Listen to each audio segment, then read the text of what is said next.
What is going on, folks? Welcome to another edition of the TKO show here on TKOTalk.com.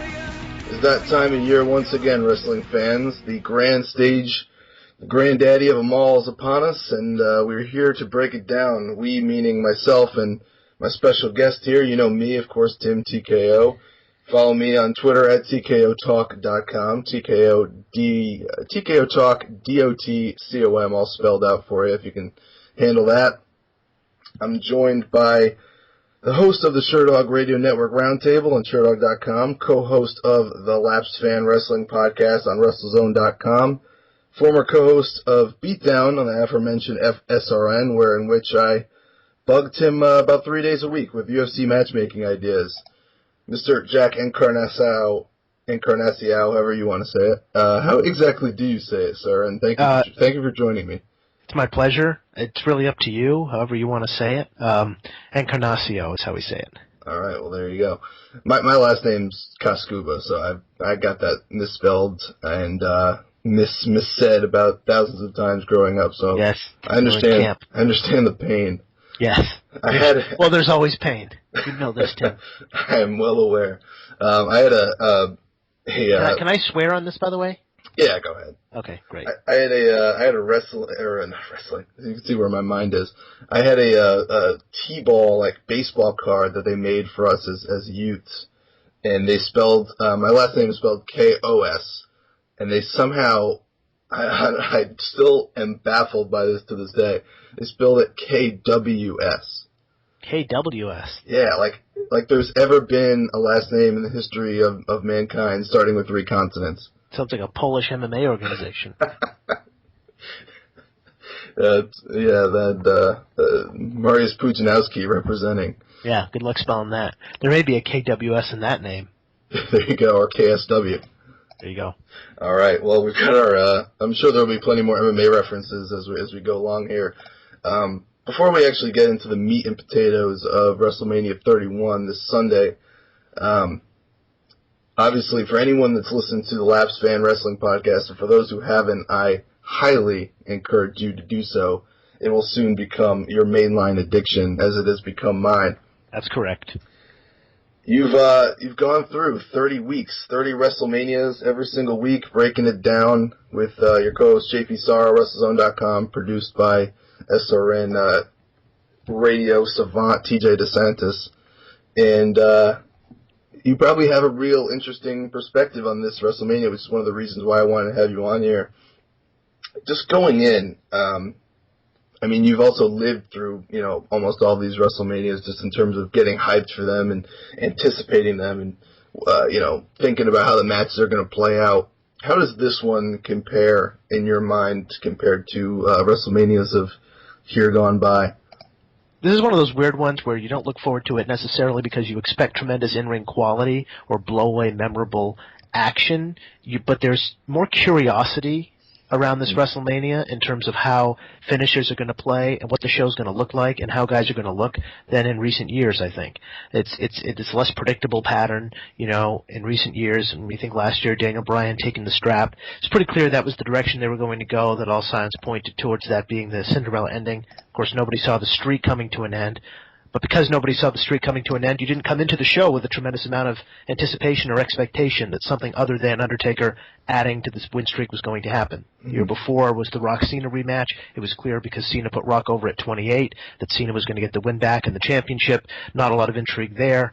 This show, though, with the big question mark, which has been so fortuitous for the WWE in terms of all the speculation around Brock Lesnar's contractual status, which of course came to an end today when he announced on ESPN that he has re-signed, around what the finish is going to look like. Will they go absolutely across that finish line with Roman Reigns despite a lukewarm at best reception from their audience to his push? What does Sting look like in a WWE ring? And what can Triple H do with him? And is Sting at all physically limited? Is he capable of getting through a WrestleMania caliber match at this stage in his first WWE match ever? Fascinating. John Cena further down the card. How does he sort of program against Rusev such that I expect Cena to go over, but how does Rusev come out of it stronger? Will it be a stronger presentation than Cena in a similar position last year against Bray Wyatt? So to me, there is a lot of I'm having trouble envisioning how everything looks and plays out and how it's sort of colored and will feel. And that's a good feeling in pro wrestling these days, because everything usually is so goddamn predictable that, you just sort of lose that element of electricity that comes with not being sure what direction they're going to go in. I think this year's show has it, not necessarily because they're brilliant in the presentation, just because a lot of different things have happened behind the scenes that create doubts. Yeah, 100%. I couldn't agree with you more. I was going to say before you mentioned it that it seems like this theme is just the unknown. Like you said, how is Sting going to look? How is The Undertaker going to look? In terms of how he performs. We haven't seen Rusev on this kind of stage yet in terms of big, heavily hyped match against a plus player. I mean, we saw it, last year at Fastlane, or last month at Fastlane, but it's just, it's such a different beast.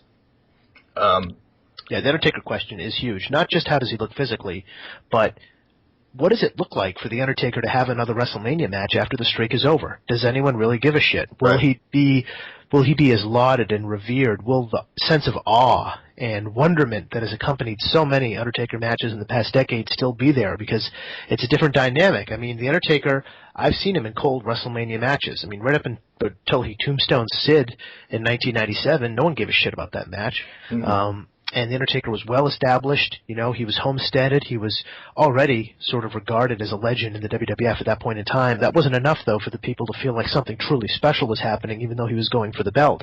Now that the streak is over and that element, that drama, is pulled out of the equation, does anybody care? I'm actually kind of worried about the match in that way. And, JP and I have talked about it on The Last Fan, and we'll talk about it in the episode that comes out this week, looking at WrestleMania 30. I don't like the feeling I get around this match, because I'm left wondering why. You're going to end the streak, and then he's just going to go back to business as usual, turning away heels. You put Bray Wyatt over. I mean, maybe, but now it's going to be 21-2. What purpose does that serve necessarily? So I don't know. I'm very much looking forward to seeing what they do, though. I'm not saying I'm looking forward to the match, but I'm looking forward to seeing if Undertaker loses again. I would propose a scenario in which the only way, unless you just want to, give him the gold watch and the win upon returning, you got Cowboy Stadium next year. He's from Texas. Blah blah blah. He loses to Bray Wyatt, has a huge crisis of confidence after 2 consecutive Mania wins, and then comes back and gets Brock and gets that win back.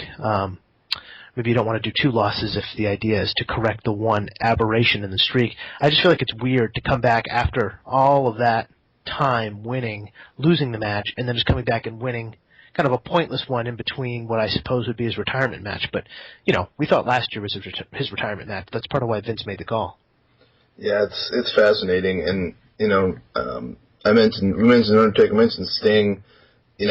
I went back and watched, I guess we'll get into this more when we talk about the match itself as we, run down the card here. But his matches in TNA, even going back 8-9 years, weren't great, and he was working with really good guys, AJ Styles, Samoa Joe, these Bound for Glory main events where it seemed like he headlined Bound for Glory, which was their kind of big quote-unquote WrestleMania show every year. He was working with, I think, consecutively Kurt Angle, AJ Styles, and Samoa Joe, who are 3 of the best 15 workers this generation's seen, and he got they were passable matches, B matches, C+ matches maybe.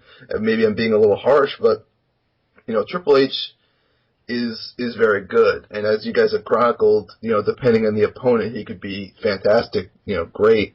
But I feel like to a certain degree, you can only be as good as your dance partner, and that's going to be this match. I think is going to perfectly illustrate that, and I think the main event will illustrate that as well, because we've seen Roman Reigns have some good matches. We've seen him have a great match with Daniel Bryan last month. We saw him have a pretty solid match with Randy Orton at SummerSlam. But those are, veteran guys that are capable of carrying matches. Brock Lesnar has had to be carried in every match he's had. He had a, say what you will about the Undertaker match and him being concussed and injured or whatever, but it wasn't a great match. He had a really good match with CM Punk at a SummerSlam.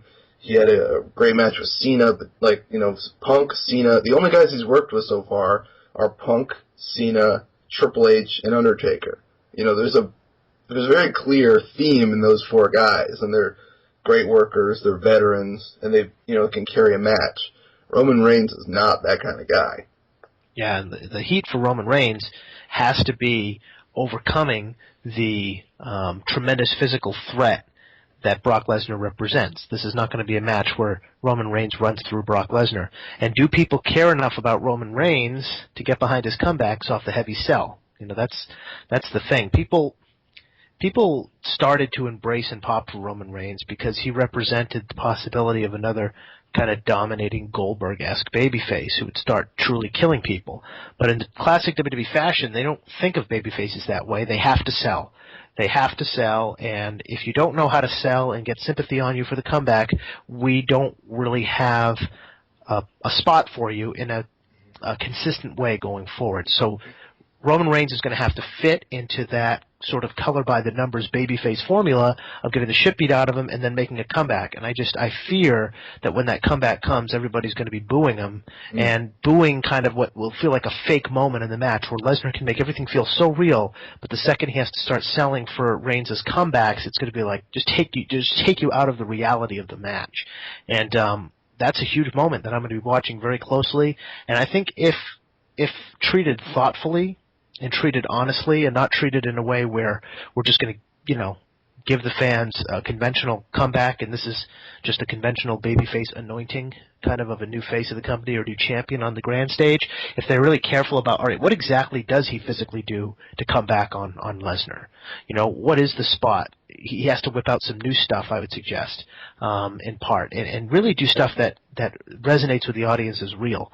But unfortunately, a lot of the agents, not all of them, but a lot of the agents, in particular Vince McMahon, of course, and Triple H to some degree, don't really understand what Brock Lesnar is doing in there in terms of knowing, intrinsically, because of his experience, if nothing else, what a real fight looks like, how a real fight feels, and how people carry themselves in real fights.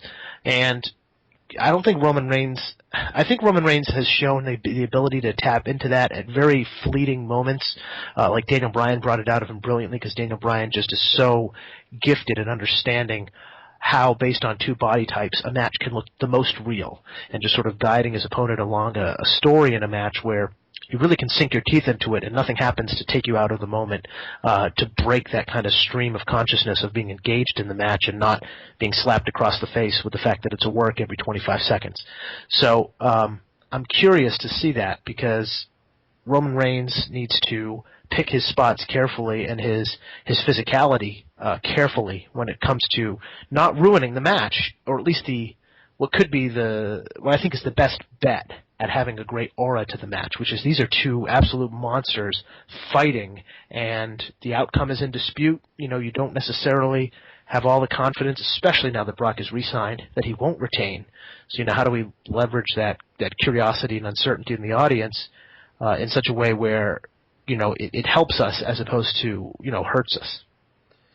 And what's also interesting to me is Raw last night, between the Raw last night, the Raw that they had to do from Stanford headquarters, where they just interviewed both of them.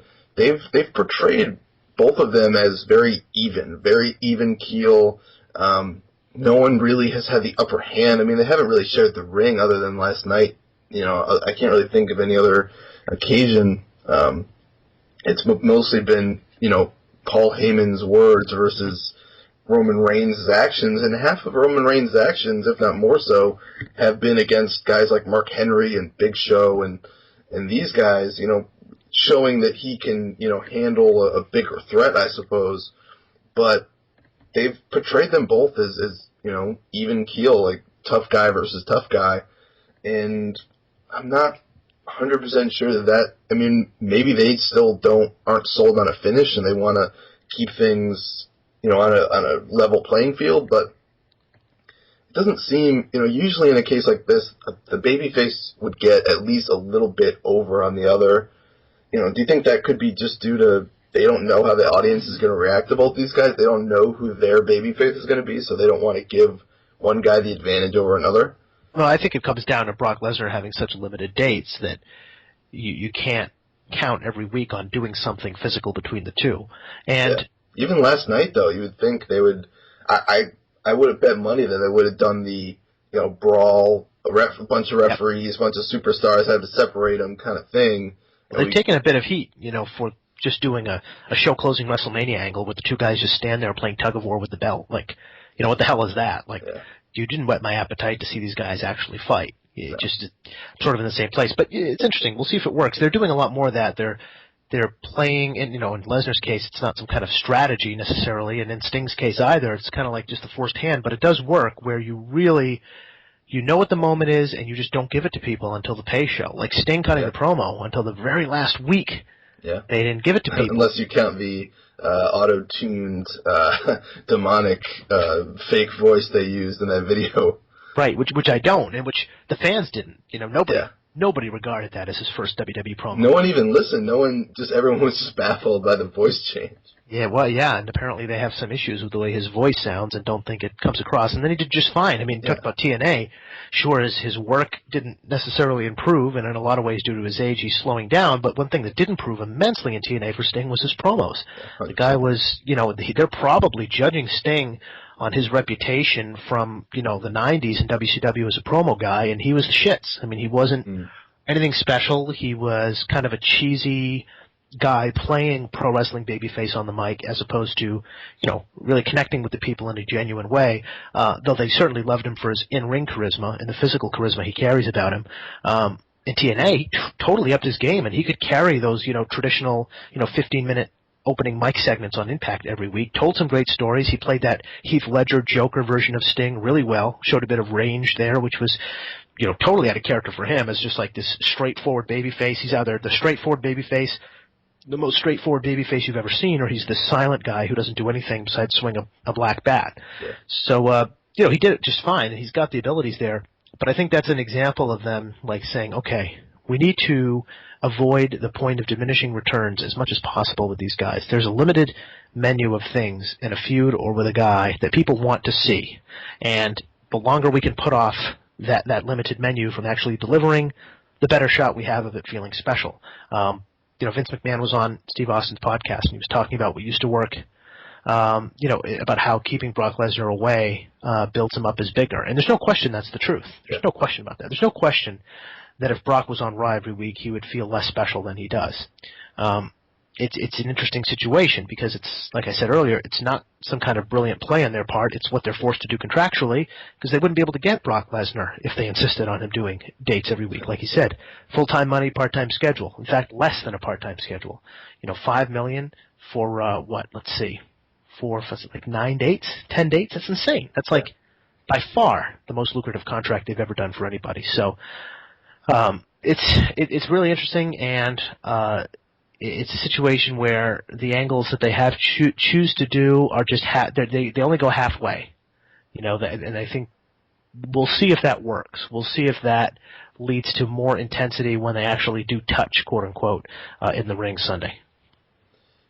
You'd hope so, and a lot of talking points, as we said.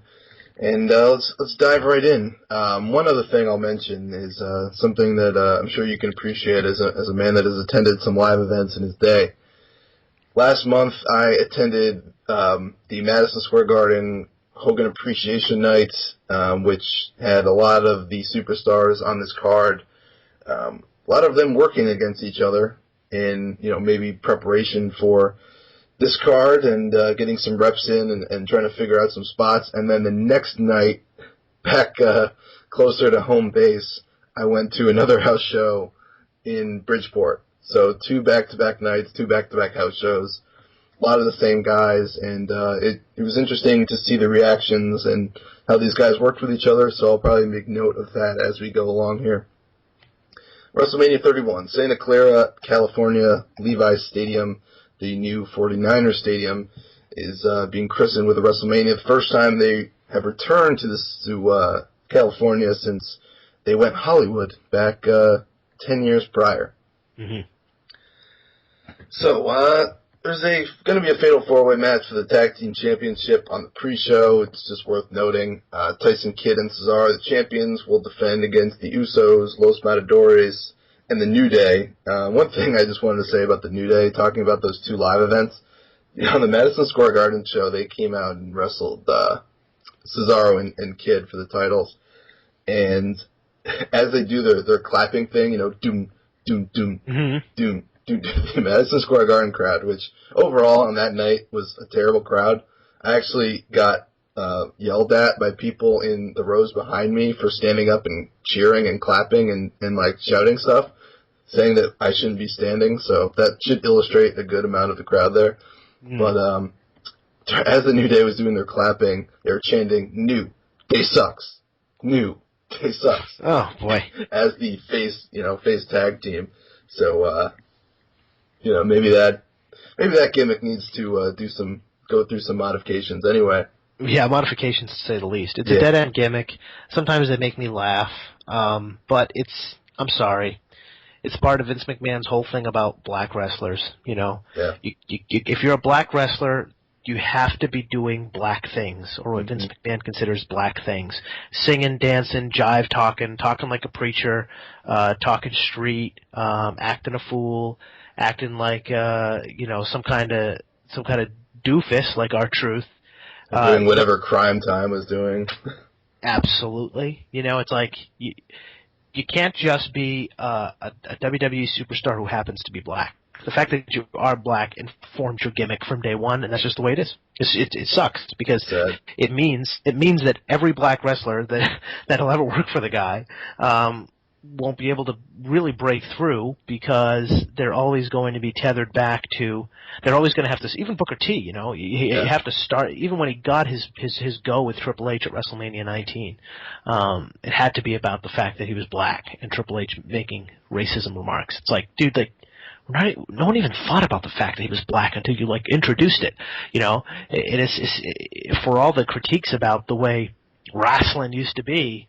I mean, that's a holdover that is just like a legacy thing in wrestling that's just so stupid. It's like anytime you want to push to Bill Watts' credit, I mean, he would push black wrestlers. It would be kind of a from Junkyard Dog onto all the other attempts to remake Junkyard Dog's Electricity in the Mid-South territory. But, at least then the guys actually were headliners, that they were playing to the race thing and, putting the WCW title on Ron Simmons when he got the book at WCW, such that they're actually trying to create, the story of a black guy being a headliner as some kind of a big deal, as opposed to, well, you're black, so your gimmick is going to have to somehow be tethered to the fact that you're black.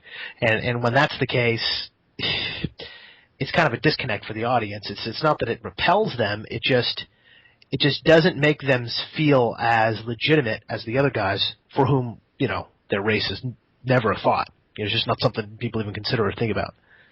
Yeah, and it just shows, I mean, the only time Booker T's really had a run was when he was portraying a, British monarch, king character. Right, because it's funny to see a black guy do that. Yeah, and I mean... We have to have fun making fun, which basically means make fun of black people. Count me in. Yeah, well, anyway, so the New Day... Or like Old Day. Go ahead. There you go. You're going to have to carry the impression load on this show. I think that'll be all. I just had to. All right, there you go. I don't have much to contribute in that department. But anyway, I think Kid and Cesaro retain. I think they've been a really... entertaining team so far, and one of the Usos is hurt. Most Matadores just kind of show up whenever they need like a fourth or fifth team in a match, and clearly the New Day aren't over. So I think Kid and Cesaro retain. Not a whole lot to discuss. I think we got about as much talking points as we can in this one. Well, Kid and Cesaro have upside. I love the team. I hope they don't get too over so that they don't split them up. Well, I think as you have said over the past couple of weeks, it seems like the only time they put tag teams together is just in an attempt to eventually break them up. Oh yeah. Oh, the countdown is on. The second a team gets over, it's like, oh, now we can break them up, and maybe we have a couple of single stars here. It's like, no, the reason they're over is because they're a tag team. That's why they're over. Yeah. That's a big part of it. It's not that now now the fans are invested equally in both guys. The sum is great. The whole is greater than the sum of the parts on tag teams. And the reason they got together is because they couldn't get over as single stars. Yeah, that's what they're doing there in the first place. True, and they're great. I think they've really hit a stride. And if Cesaro and Kid are reigning as tag team champions for months and months and months to come, considering the start and stop stuff with Cesaro and singles, I'll take it and I'll enjoy it. Yeah, and to be fair, the tag team division has gotten a little better as of late. Say what you will about the Ascension. They're in the Andre the Giant Memorial Battle Royal, but they did bring them up strictly to be a tag team, and that hasn't worked out. But now they have the Lucha Dragons. They have these 4 teams. They have the Prime Time players are back, and they had Goldust and Stardust for a while. I'm sure they'll cobble together some other ones, and there's some really good tag teams in NXT that they could always pluck whenever they wanted. I literally fast forward to Enzo Amore and Colin Cassidy segments every time I watch There you go. Every time I watch NXT. So there's things are a little brighter than they usually are in terms of the tag team division. I just look forward to the WWE Universe saying soft. It's gonna be great. It's so funny because the whole Jersey Shore thing is like so played out, and somehow it's still entertaining when they do it. That's so WWE, it's like the theme songs and the artists. It's like they're from 5 years ago this year. It's like it's like like P Diddy in 2014 to 13. LL Cool J in attendance for WrestleMania. Snoop Dogg all over Raw. It's like you have to wait till after your career's over, and then you might get a concert on Raw or something. Yeah. Well, maybe we'll break down the concert performance. Let's just talk about it now, because I dug up a terrifying factoid.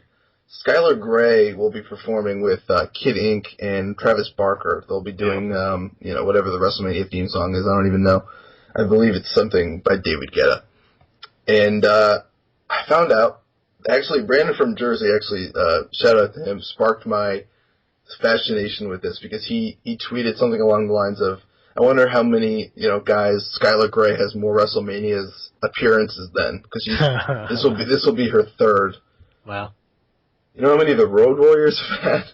Right, exactly. I can only think of 13, right? And they were in the LOD 14. 2000, yeah, and then they did the tag match and the Chicago Street Fight. Yeah, so 2 appearances for the Road Warriors, the greatest tag team ever. 3 for Skylar Grey.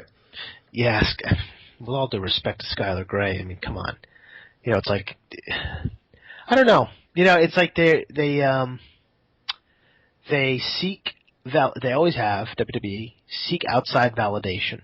They're always looking to kind of nudge themselves into other people's conversations in pop culture and entertainment. And it's like, as we saw with like Jon Stewart and stuff, these people will come to you. Right. If they're going to do last night. Mm-hmm. If they're going to do it right, they'll come to you. You have to go knocking on their door. Like if they have a soft spot for wrestling, you'll connect. Something will happen. But it's when they go and kind of reach out and like get Kim Kardashian to do WrestleMania and stuff. Yes. It's the germ of an idea whose time is past. I don't think WrestleMania needs to feel big anymore on the backs of celebrities. That's like a 15-year-old idea. 100%. And, it worked out great for WrestleMania 1 with Mr. T and, Donald Trump, Floyd Mayweather. They've had some success with it, but it's like, like you said, but that's when they work angles. Yeah, it's fair. It's all these sideshow things and these stupid appearances and Machine Gun Kelly performing and Flo Rida. Skits. It's just not necessary. And I know they're paying these people, so it's like that's just totally unnecessary expenditures. Yeah. I assume they're paying these guys. I might be wrong, but I'm sure there's some sort of appearance fee. But I watched WrestleMania 30 in preparation for the Laps Fan, and they have a couple performances. They do Bray Wyatt's entrance music with a live band. They do Randy Orton's with Rev Theory.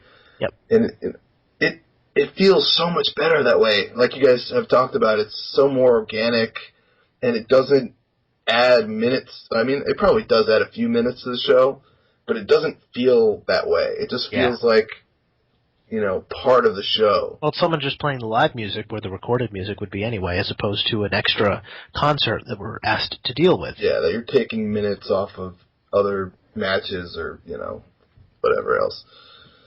So that transitions us to the Andre the Giant Memorial Battle Royal. And quickly, participants: The Miz, Curtis Axel, Axelmania Running Wild, Ryback, Fandango, Adam Rose, Zack Ryder, Jack Swagger, Titus O'Neil, and Darren Young, Big Show, Kane, Eric Rowan, Goldust, Damian Mizdow, Sin Cara, Heath Slater, Mark Henry, Connor and Victor of the Ascension, and they've also announced that they're going to do a mini NXT tournament during WrestleMania Access featuring Adrian Neville, Finn Balor, Hideo Itami, and Tyler Breeze, with the winner getting entry into the tournament. Or entry into the Battle Royal, pardon me. Actually, I think that's pretty interesting. They've talked about Adrian Neville going up to the main roster soon, so I assume it'll be him. And actually, I think if he does get in there, he could, have some moments. I think it's a good stage for him to showcase what he's got, which definitely isn't, size and the typical Vince McMahon look, but he can do some phenomenal things in the ring for those that haven't seen NXT. Just quickly, the betting odds. Damian Mizdow, actually the favorites at 5-4. Sheamus, who hasn't even been announced, is second on the list at 7-4. Ryback is at 6-1. Mark Henry 8-1. Big Show 12-1. So, they had Cesaro win this last year. The first time they did it, he picked up a little steam from it. Ended up, main eventing Money in the Bank as part of that, Money in the Bank, and he felt bigger. I think the association with Paul Heyman certainly helped because he's not the best on the mic. But it seemed like he did pick up some momentum from this. So curious to see if they could do it again. There doesn't seem anybody to me that stands out as someone that could really benefit from it. People have talked about Ryback. The Big Shows and Mark Henrys have been there. It doesn't seem like that would really do much for them. They're always going to be there. Yeah. Yeah, I think, when it comes to Cesaro, it was a great idea for what the Andre the Giant Memorial Battle Royal could be every year to really signal that somebody else is in the main event position. It reminds me of that. It kind of reminds me of like some of the tournaments in Japan and that Legends tag, the tag team tournament that CMLL does, where you team up a long-time established legend with a rookie, and then the winner, is supposed to be the winning rookie is supposed to then signal to the audience that they're on their way, and that's what this could have been. But Vince McMahon decided that Cesaro was boring. I don't know if it's the European style or what. And so that's the risk they're going to run every year if they try to use this the way I think it should be used, to tell the audience that this guy's now going to be pushed at a higher level, and then they're just going to get bored with him. So, in theory, what Money in the Bank, could and should be. Yeah. To some degree, I don't expect the winner of the Battle Royal to go for to contend for the championship or hold the belt. I think those are a little bit higher stakes, but at least to no longer be kind of just a face in the crowd and actually a featured performer. They were hot on Cesaro for a little bit. The people who supported him in the writing room and whatever were able to get that win over Cena on TV. He had a great match with Randy Orton on SmackDown, and then this happened. He got to lift Big Show, but then Vince just decided he was boring, and everybody else who'd done all this work trying to set him up had to undo it all, because that's how it works. Mm-hmm. Vinnie Mac pulling the strings, but I could see Sheamus coming back and, making a splash and winning this. There's also been some, discussion that maybe he'd just show up for the Intercontinental ladder match, because there are 7 participants, which seems like a bizarre number. Yeah. I personally think, 6 or 7 is like the max you should do for a ladder match. Otherwise, it just becomes a mess, kind of a spot fest, as you guys have illustrated and talking about the various Money in the Bank ladder matches over the years. Damian Mizdow, he's a hot face. If he should win, I think. Yeah, I mean he's the betting favorite. He'd be my pick. Him eliminating the Miz kind of goes without saying. Maybe they're gonna fuck it up. Yeah, I know. That's the thing. They're gonna overthink it. It's like, oh my god, it's the most obvious thing. Like Mizdow finally says, "To hell with it. I'm gonna do something. I'm going to take this risk. I'm going to go out on my own. To hell with this guy and eliminate him. When he's not expecting it, or when he's expecting him to do his bidding, and they're going to do something like overly creative that takes like most of the steam out of it. This is the condition of the modern WWE fan. It's like, this would be cool. It's building to it, but when you get there, they're going to overthink it. They're going to get cute. A part of me wants to think that the reason they're not pulling the trigger is because this is the only relevant thing that Miz has going, and for whatever reason they still like him. and they don't want him just back, middling on the mid card.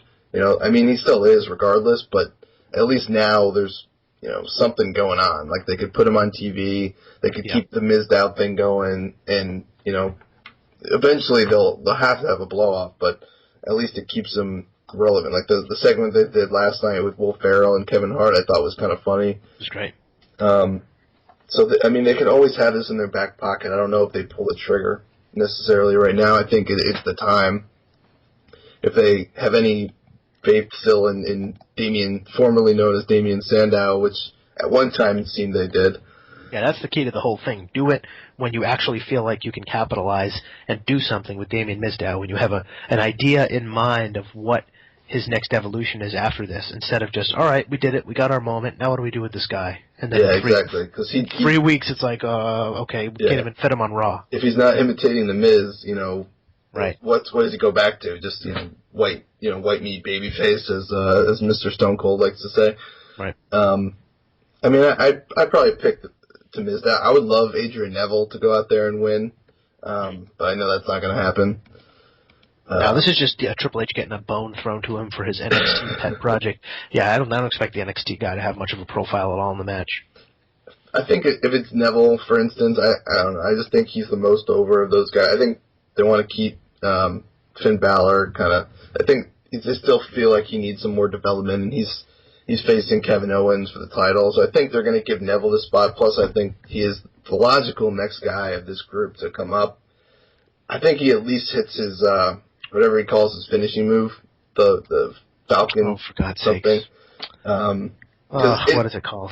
I want to say it's the Falcon Arrow, but I know that's not true. It's like a suplex, the Falcon Arrow. Well, he anyway, it's very impressive, and it's off the top rope, and he does some crazy flip, and it lands into a kind of splash. And I think he at least hit that, because I think that's going to, for those that haven't seen him, that's going to be like, whoa, who's this guy? Because they did an NXT, I think before the second network special, they did a NXT feature match on Raw. And it's the Red Arrow, by the way. There you go. And he got that move off, right, in that match? Yeah, he did, and I feel like social media just blew up. Like, whoa, who's this guy? That gets to something central. Okay, they talk about characters and stories, blah blah blah blah blah. Moves, cool moves. Okay, mm-hmm. How about some cool moves? What a crazy concept, right? That's about enough to make an entertaining wrestling segment. Thank you very much. Some cool moves. It's like, because this guy can't do Regis tomorrow, why even bother? It's like cool moves. How about Raw is 90% cool moves and 10% interviews in storytelling. There you go. I think we'll be just fine. Thank you very much. But when you take that out as a meaningful contribution to the palette that is the WWE every week, then a whole bunch of guys have nothing to do, and they certainly can't play to their strengths, and they're forced to work a style that makes no sense when they've got a million times the capability. They're forced to do like the main event plotting style, where like everything's built around a fucking spine buster. Well,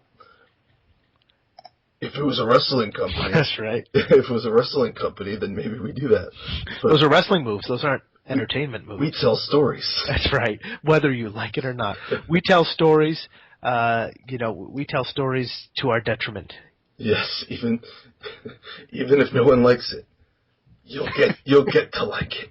Well, the truth is that deep down, Vince knows what we want. And he knows that we want what we say we don't want. You'll get what you get, and you'll like it. Yep. That's about as good as Vince McMahon as I can do, by the way. Well, I'll accept it. All right. I'm not going to slap you with the ruler, but I'll accept it. It would be fair. Let's move on to some Divas action, as we'll never... Legitimately, I'm starting to think we'll never get a one-on-one match for a championship in terms of Divas. We will get a tag team match with AJ Lee, this is CM Punk herself, and Paige taking on Brie and Nikki Bella. The betting odds actually surprised me here. AJ and Paige, I don't know if this was updated after Raw. I don't know if that angle last night really changed things, but AJ and Paige are at a minus 350. Which surprised me, considering it seems like Nikki Bella goes over every week, no matter what. Not much going on here. I think they just kind of put their four most over divas in a match, and, we're going to get a popcorn kind of break, and I still don't know what AJ Lee's status is in terms of the company. Is she going to stick around? Do they still kind of, put the red letter A on her chest for being married to the man known as CM Punk, formerly known as CM Punk? Yeah, I imagine it's only a matter of time before she's gone. They just don't want to make it seem like it's direct retaliation for what Punk does and says. And then she went and made that tweet to Stephanie McMahon about how the female performers aren't treated with equality on Women's Equality Day or whatever the hell it was. So they couldn't come right at her then either, because that would look bad. I think whatever her contract's up, I'm sure she's gone. Yeah, I mean, I have a hard time seeing this really mean anything, so I'm just going to say that AJ and Paige win, maybe setting up a title match to the next pay-per-view where Nikki Bella retains and continues rocking that championship just like any other accessory, like her cool backwards hat. Yeah, I remember that outfit from the 1998 Limp Bizkit music videos. 1998. We talk about being like 5 years too late. It's like, 15 years too late. Yeah. Well, Jesus, I mean, at least, I don't know, at least they got Fred Durst instead of Bob Durst. Yeah. Well, maybe it's just one of those days. Vince, sometimes you get a gun. Sometimes you want a gun. It's not to mean anything. Well, we'll see if Nikki Bella comes out to any songs off Chocolate Starfish. There you go. All right. I guess, since the match is such a throwaway, I'll throw this question at you. Do you think we'll ever get to the point where WWE Divas will be given the same kind of in-ring freedom that NXT Divas are in terms of just match quality and time? It's going to take a while. It's going to take some shifts in who's got control of the creative. So you're saying when Vince dies?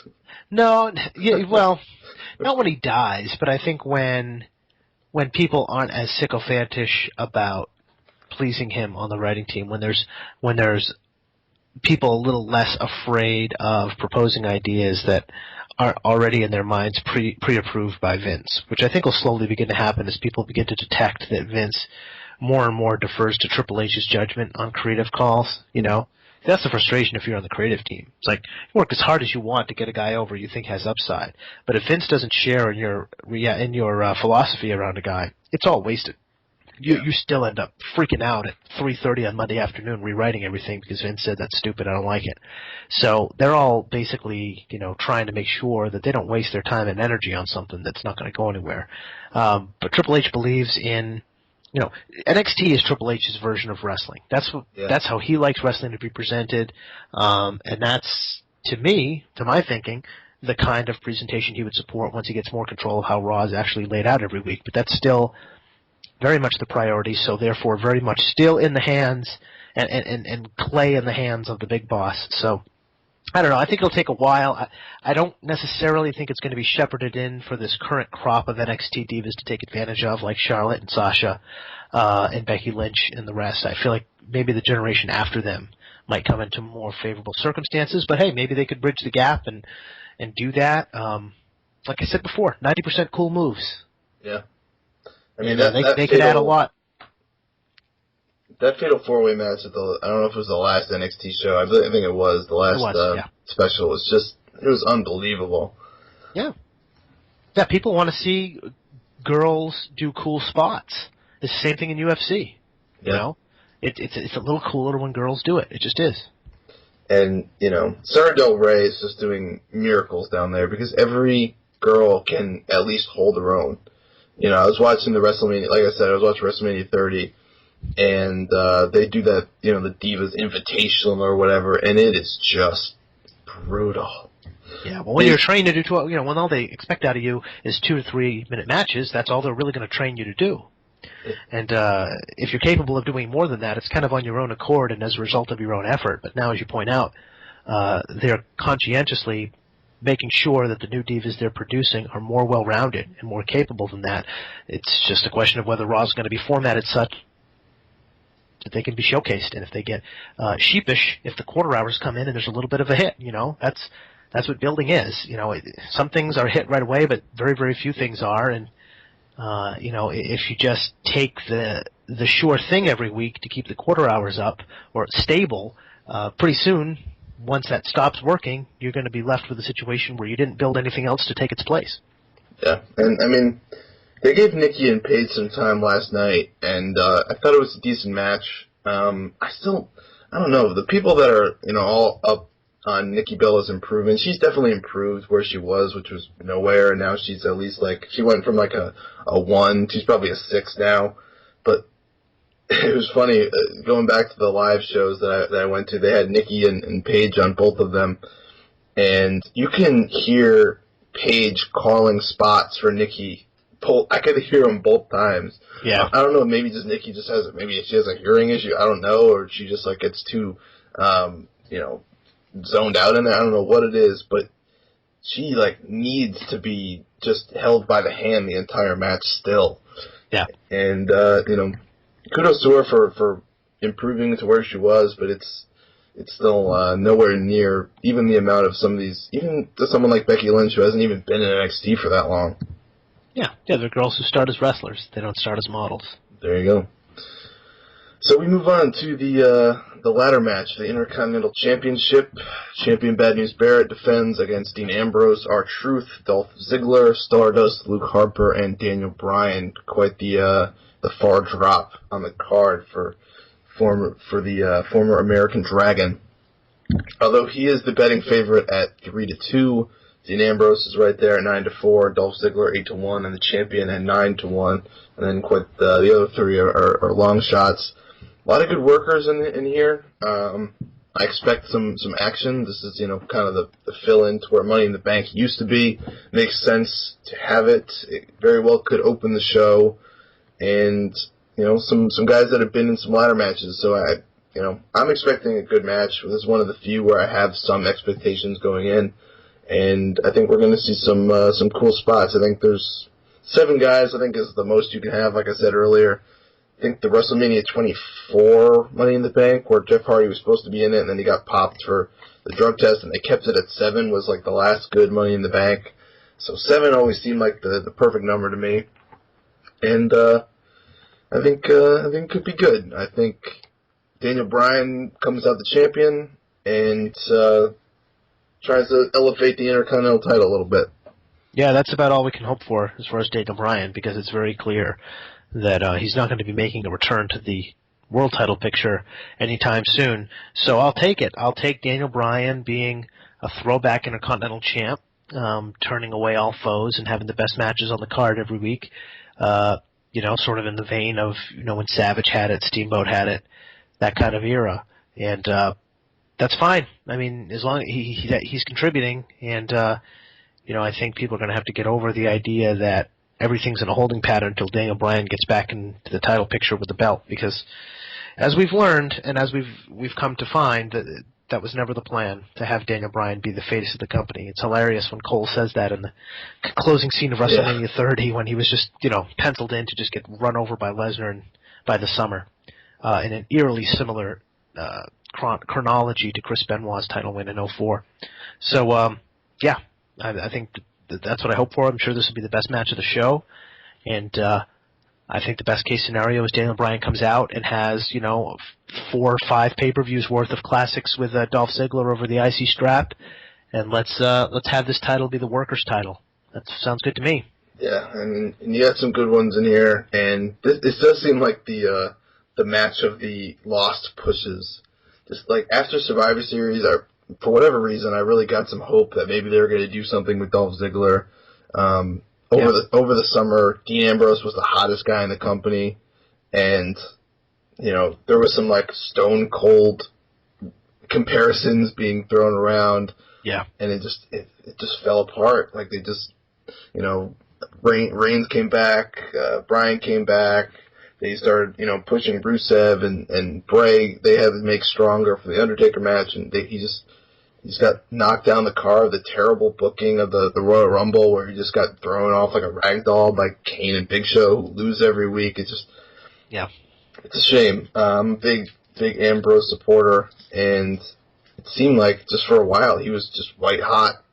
And there was a time where I thought that he should have got that WrestleMania push more so than Roman Reigns. And I still think if they would have stuck with him, that he could have been a little bit hotter. I mean, there's no doubt that he's better on the mic. And he can talk, people into the building, I think, if given the opportunity. I still think the jeans thing kind of bugs me, but... Yeah, that's huge. I'm always a big, big stickler for that stuff because it's underappreciated how just a simple wardrobe change can make people perceive you as a bigger star. I mean, Triple H went from the long pants to the tights in '99, and it was never the same again. You just have to change your look a little bit to look like a badass instead of a chump. And it makes all the difference in the world. It's part of the reason John Cena's still booed everywhere he goes, because he's dressed like a goddamn, guy who gets into fights at Dairy Queen on the weekends. Yeah, it made sense for a while because he wasn't doing a whole lot of actual wrestling. He was just kind of running in and fighting Seth Rollins whenever he could get the chance. But right, yeah, street clothes when you're in the street, but when you wrestle, look like a wrestler. I mean, it's just... You're not going to have... I mean, even Stone Cold put the trunks on at the end of the day. Right. You're not going to have a top guy dressed in a wife beater and jeans. And they know that. They know that. Yeah. It's hard for me to picture Ambrose like in a kind of Stone Cold-esque kind of tights. But then again, it was impossible for me to imagine Jericho with it. And then he ended up making a... Yeah, just YouTube him as John Moxley. You'll see. It looks fine. It's fine. All right. So, that's, if Seth Rollins and Randy Orton don't deliver, for sure this could be the show stealer. We move on to the United States Championship match being defended here, as the secondary titles get a bit of an injection of life, I'd say. Rusev defending against the aforementioned Doctor of Thugonomics, master of all things You Can't See Me, and fighter of tough guys at Dairy Queen, John Cena. Yeah.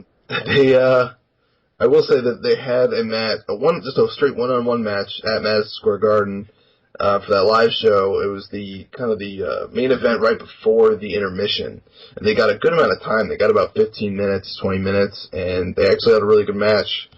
And I'm still kind of anti-Rusev. I just feel like we've seen this character. Like it seems like the exact same Vladimir Kozlov character we got a couple years ago. Rusev, infinitely better worker, but it just seems like the same kind of Fedor Emelianenko or Jace kind of Sambo, guy. Lana adds a great dimension to it, and it's brought up, on Twitter or wherever a lot of times, like, when can the anti-American pro-Russia thing just run its course? And I think, to me, it's kind of getting there, but this match should do a lot for him, I think, and he's a big underdog. John Cena is a minus 450.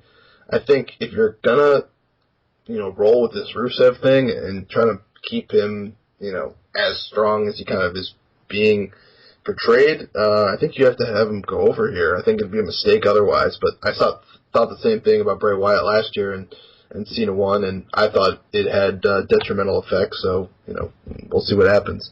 So you're thinking that Rusev should go over? I think he should. I think he should, I don't know if it's necessarily just a clean tap out to the Accolade, which I'm not a fan of just as a submission. Like, it seems like it's very set up and it's very old school in its way. Like most submissions nowadays, kind of like Kurt Angle's ankle lock is a great example. Like you can just get it out of nowhere. Daniel Bryan's yes lock is kind of the same way. The Accolade just seems like it sets up too long and it kind of takes you out. Like no one's just going to be laying on his stomach for that long to where he can set this thing up. And I don't know. Even John Cena's STF, he can kind of reverse and move things. I don't know. It's very. I don't know. I'm not a fan of it. I hear you. It doesn't make a big difference to me, but with the finish of this match, I feel like Rusev losing for the first time via clean pin is kind of a WrestleMania thing, and it'll make this feel special. Yeah, and I think you can do it. It's inevitable, but I don't know. I think you can do it without hurting Rusev at this point, because I think people have gotten the idea that he's a physical force and that his push isn't fleeting. That's the problem with doing a job so that people don't get this winning streak thing in their head. And it proves that they know full well that wins and losses do matter. They just pretend they don't when they don't want to push a guy. But still, carry on as if a guy's career isn't over if he jobs just as often as he wins. But yeah, I think the time's fine now for him to lose. I think he'll still have as much steam on the other end, as opposed to if he lost 6 months ago, 8 months ago, it would be viewed by the fans as a sign that they've given up on him. And I think now he's been involved in high enough level angles and programs that people won't receive a loss that way. They'll actually receive it as something momentous, which, is a good thing. I mean, that's the whole reason you build a win streak, is so that when it pays off, it pays off. So let's do it. And he can continue to feud with John Cena, maybe beat him up in a gimmick match or something.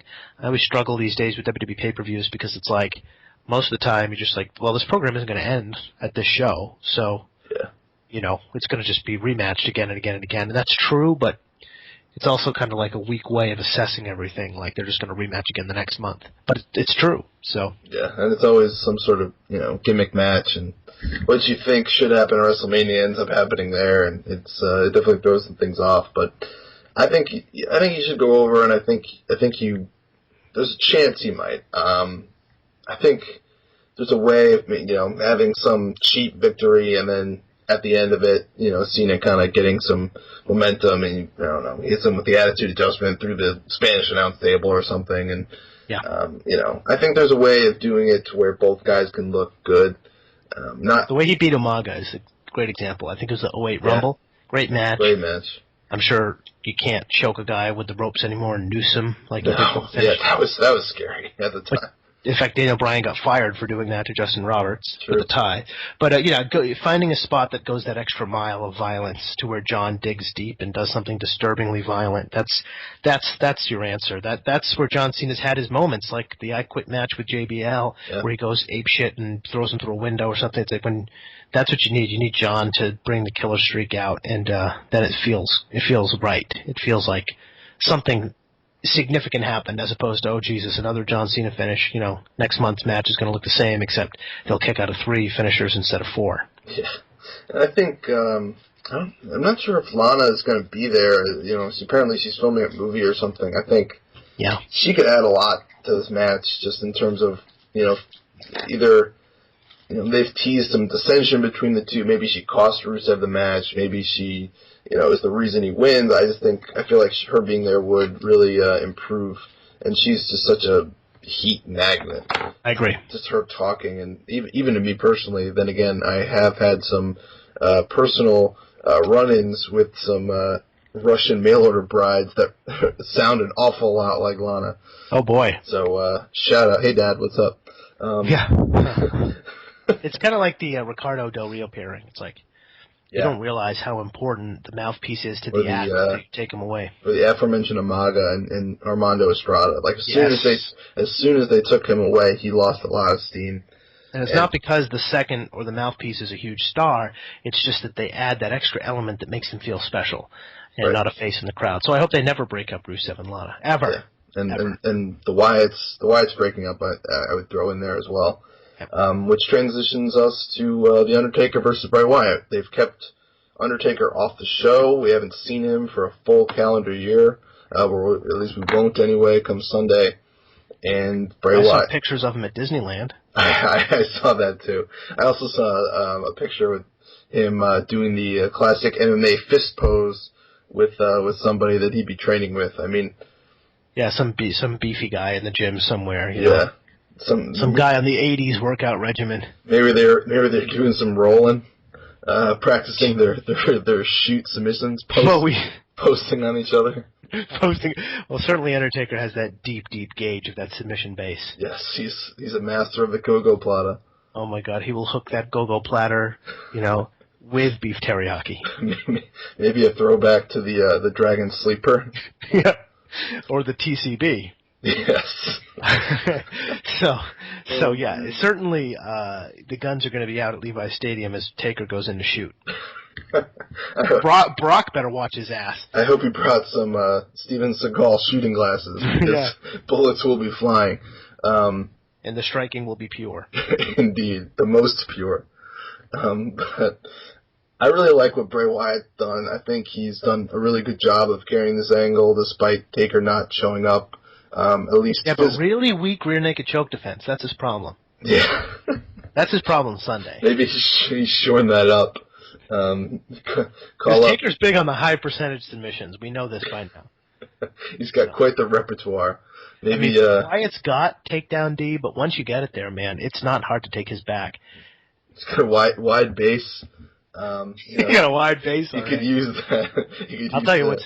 Undertaker isn't in trouble Sunday. The nearest Golden Corral to Levi's is in trouble Sunday after the show's over. Because Bray Wyatt is wrecking shop. Chocolate fountain for days.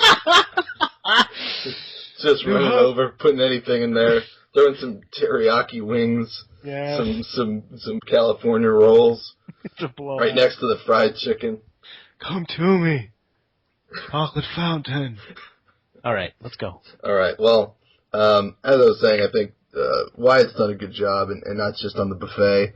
I think this is another thing. Like, I'm much more passionate about Wyatt going over than Rusev, but it's another thing where I don't, like we were talking about at the top about the Undertaker. Like, I don't see what a win here does. It's just a stupid match. They shouldn't have done it. It doesn't make any sense. Like, he's not hot right now. I get it. It wasn't hot enough coming in to be like, oh, now he's going to beat the Undertaker. That's just what he needs. It's almost like, why is Bray Wyatt doing this match? And when I feel that way, that to me means Undertaker's going over, and they just wanted to plug somebody in who was at least a big enough heel stature for it to make some sense, but not give Undertaker this huge marquee feature match. It's something for both of them to do. It doesn't feel like I'm excited to see. The entrance. I think the entrances will be cool. The match itself will be fine. I think I'm expecting an okay match, not anything spectacular. Bray isn't the kind of guy I think that can carry Taker to a great match like CM Punk or Shawn Michaels or even Triple H the second time. I think this is going to be more of like kind of showy, like entrances, kind of like Kane was at WrestleMania 20, just kind of showy. Maybe it'll last 11 minutes. We'll get the spots in.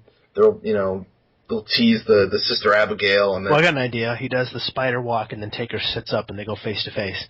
Bray upside down. I would be stunned if that didn't happen. Yeah, I just feel like it's perfect and it makes a lot of sense. But I've kind of thrown this out there. Can you get the go-go plotter from that position? I don't know. You probably could. If he just hits a flying armbar from there. Yeah. Bray's in the spider position, basically reverse handstand, gut in the sky, and Taker just absolutely wraps the legs around and gets the full extension. The bursa sack pops. Oh my gosh, that would be fantastic. And Bray is tapping like a drunk man. I don't remember if you guys read the email or not, but I think I did send one. Maybe I just didn't make the cut. But when Taker tapped Edge at WrestleMania 24, I'm a big Edge supporter. And, I was totally fine with Taker winning. Just hit the tombstone. But when he had that, and I'm like, oh my god, this is the finish. Yeah. I literally went on the ground and started, slamming my fist and my feet like a toddler. I was just like, no, you are going to bury Edge with this stupid submission. Like, no, please. Triple H would go on to tap to it, so. He's collected bigger scalps with that particular hold. But, when he did the Edge... When he tapped Edge, he just started doing that submission, the month before. It just bugged me. If it's, an established hold, then fine, even if it looks dumb. But he just started doing I remember, I think it was Kali, he tapped and he made him bleed from the mouth. I'm like, that doesn't even make sense. Yeah. It has nothing to do where's the blood coming from? Now, what I want to see, I want them to do a cutaway to the back before his match, like they do on UFCs, where the guys are warming up, and Taker's in a Gracie hoodie, rolling with Compredo. Just hitting mitts, looking into the camera. No, just rolling.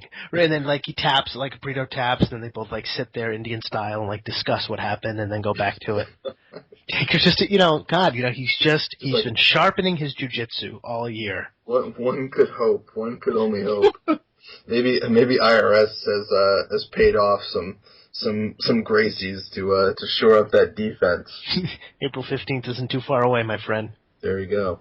But I mean, I hope Wyatt goes over just because I don't see any benefit from Undertaker winning. Like, as you said, I think the light at the end of the tunnel is next year. They'll put him in there with someone. But you do that either way. The question is that strengthened at all if he beats Bray Wyatt, or is it even strengthened at all if he loses to Bray Wyatt? I just don't think this is like the pit stop. Like, it just doesn't. Yeah, of course. There's no. And every year could be the last. I mean, Undertaker could break his hip in 16 pieces. Yeah, I thought last year was it, to be honest. Yeah, he could come up with his hip bone looking like, the ashes in the urn. And, it's over. I mean, easily, it's over. So, well, I don't know. It's been outlined. Jim Ross has talked about it for years now, about how whenever they do Texas Stadium, that should be the Undertaker's retirement match. And his theory always was the last stand of the streak, career streak on the line, all that. Clearly it's not going to be for the streak anymore, but whatever concerns led Vince McMahon to make the call on Brock at the last minute last year are probably still going to be there this year. I'm actually surprised he's booked. And even more so the year after, if indeed the thought is, as logical as it seems to have, the Undertaker have his last stand and be inducted into the Hall of Fame on Cowboy Stadium weekend. Against whom, I don't know. If Brock's still around, that would be my vote. But if that's what you're going to do, then he shouldn't lose to Bray, because he should avenge his only streak loss. Yeah. Yeah, if that's the plan, then that makes a lot of sense. But, there's been some Brock versus Rock talk for next year, which, if you're going to do Cowboy Stadium, then you're going to want the biggest match possible, and it's probably the biggest match they could do. Yeah. So that makes sense. True. But Taker Brock too makes a lot of sense, for title or not. And then, I wouldn't be surprised if they make the full play, because you got to fill that building, and that's a lot of pressure. That's legitimately 30,000 more seats than they're accustomed to selling. And when they get these 60,000 attendants, I mean, they're 20,000, 25,000 more seats legit in that building. And they're having a hard time selling at this event, from what I'm hearing. Yeah, they got to do something crazy. I wouldn't be surprised if they go all in on Stone Cold and one last stand, and that would be a hell of a match for Undertaker right there, because both will have similar physical limitations, so they won't be tasking each other with taking too many high-risk bumps, and the crowd will be forgiving of a match that isn't necessarily over the top, but they could still do just enough. I don't know exactly what Austin's physical condition is, but that's the show. That's the show where you make that one final crazy play for Steve and put the right money on the table. Yeah, they're going to pull out all the stops for sure. It wouldn't surprise me if whatever they decide to do, they announce way ahead of time. I.e., Cena Rock 1. Yeah. Maybe not the full year, but 6 months, 8 months. That would be smart. SummerSlam time, they announce Rock comes back for one night, and something along those lines. I think they got to pull out that, but to me, this is one last thing on this one, and we'll move on. To me, this is how it goes. I think Bray wins, and you kind of get Taker in the ring, kind of, getting up slowly, and you can see that there's some question in his mind. Can I do this one more time? And then for whatever the match is next year, the storyline is, one more ride, so to speak. I'm since we're with the Dead Man character, the final resurrection. Yeah, there you go. One more match, whoever it is, and if I can't do it, then I will rest in peace. Something like that. You can see it coming. Yeah. Yeah. So I think coming to greater relief. I think that's what they do. But if there are bigger plans in motion, I think then you can put Taker over, and it's fine. They have done a good job of making. He hasn't been in action pretty much since the Rumble. I think, but. Bray had a nice little run there where he was strong. He was winning against Ambrose in their feud, and he had a great showing in the Rumble. So I think they've done a good job, and he's a guy that I think when Taker does leave, he's going to kind of fill that void for people in one way or another. It's just kind of the supernatural. Should I say he's the new face of fear? Very well. He very well may be. It's funny. I've always had this weird thing with Undertaker that when he eventually retired, why? I mean, I get out of respect for Mark Calloway, you retire, just the Undertaker character in general, but why wouldn't, that character just live on? Just give it to somebody else? Ooh, interesting. I never thought of that. Give it to, when he retires, bestow the powers upon someone else. It's a great idea. Like Baron Corbin. Like I don't know. I'm just trying to think of like some big guy. Not so great. Not so great. Idea. No, like I don't know. I was just trying to think of some big guy they had in developmental, but he's just not good enough worker. But I just think out of respect they won't do it. But it's always been in my head that why couldn't they? Yeah. All right, so let's truck on here. That's enough of Mark Calloway and his shooting.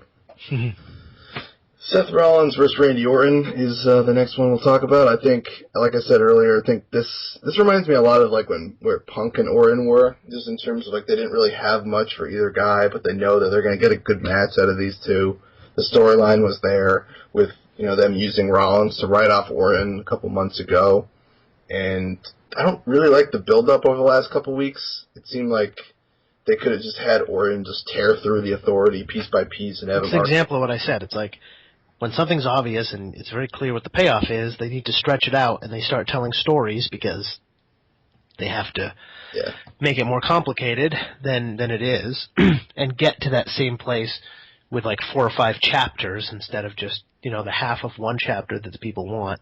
So they took all the steam out of this match. I mean, Orton's comeback was hot. He was gone for just enough time that and he came back at the Fastlane show and almost got his hands on Seth, and then they just totally slow it down and send us in another direction with him manipulating his way back into the Authority. Everybody's always manipulating in wrestling. They should have just kept it going, like him continuously, like he doesn't even need to say anything, just continuously try to get his hands on Rollins however he can.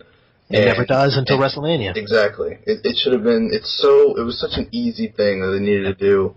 And I mean, I get they have to fill time because Brock isn't around.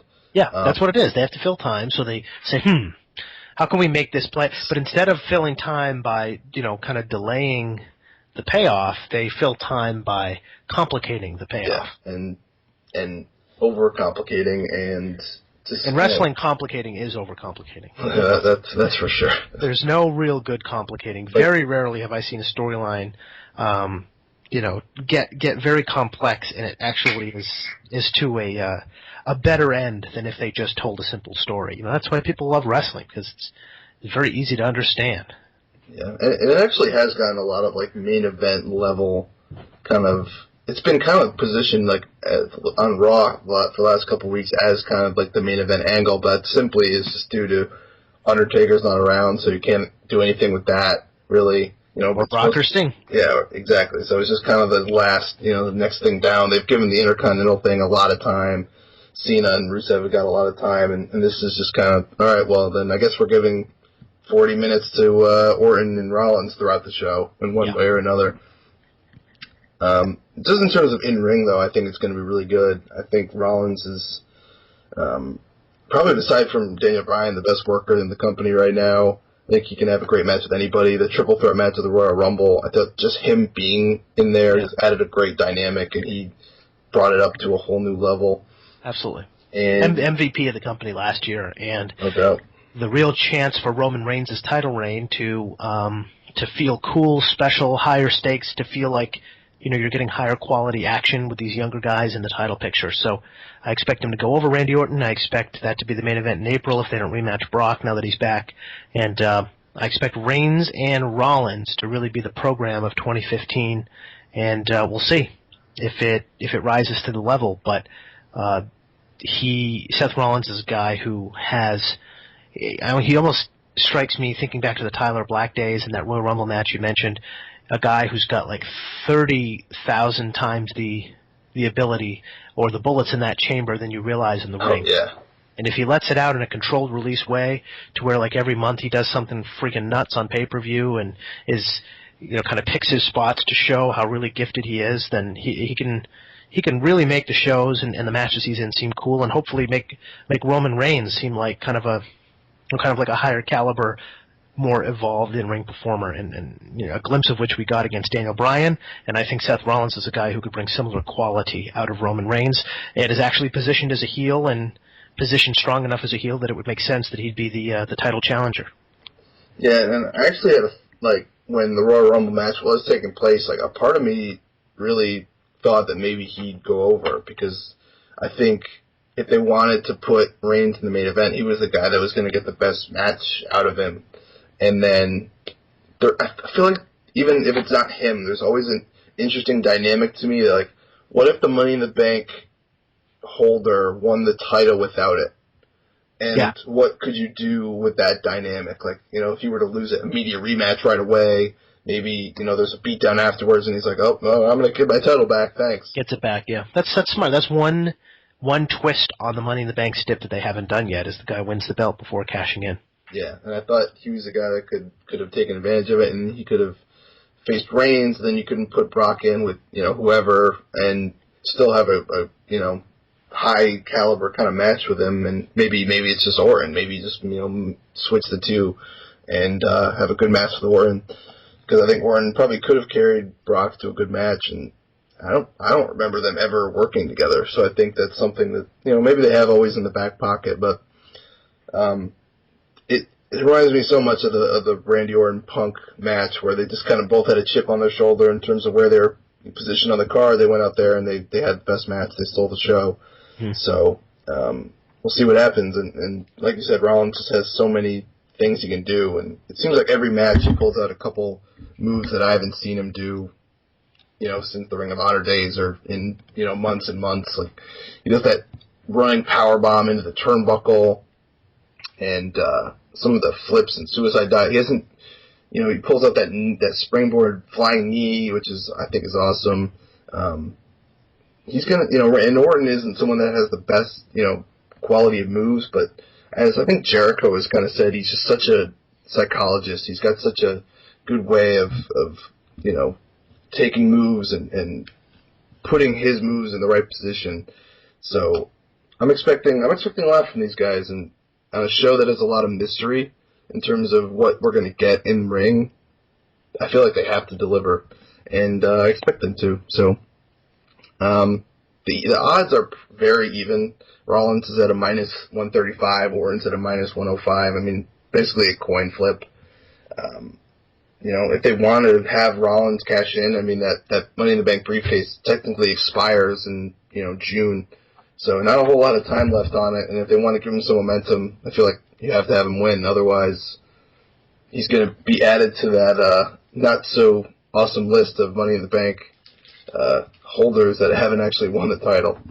Yeah, I don't think that's going to happen. I think he's got a title reign in 2015 at some point, and maybe he switches the belt with Roman at some juncture.